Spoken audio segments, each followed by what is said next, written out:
Gondala is a prominent Marathi folk art which entails singing and dancing for the divine.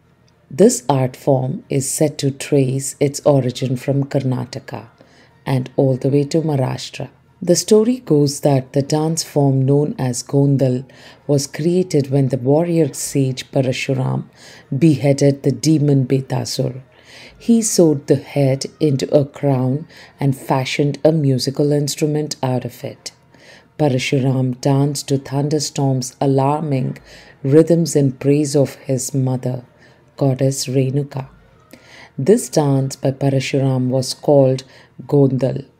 Even today, the Gondal is performed in a ritualistic folk dance to appease the goddess Renuka, also called as Bhavani or Amba or Yellamma. The Gondal is performed during the times of Navratri or any ritualistic family ceremonies or event to invoke the goddess and receive her blessings. आईच्या नावाचा गोंधळ मांडीला गोंधळाला ये आई गोंधळाला ये आई गोंधळाला ये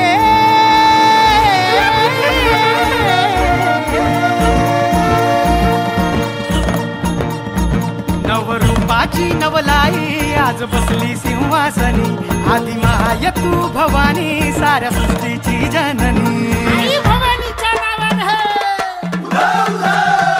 नवरूपाची नवलाई आज बसली सिंहासनी आदि माय तू भवानी साऱ्या सृष्टीची जननी आज गोंधळ मांडला ग आज गोंधळ मांडला न माझ्या माय माऊलीचा ग गोंधळ मांडला न माझ्या माय माऊलीचा ग गोंधळ मांडला न माझ्या माय माऊलीचा ग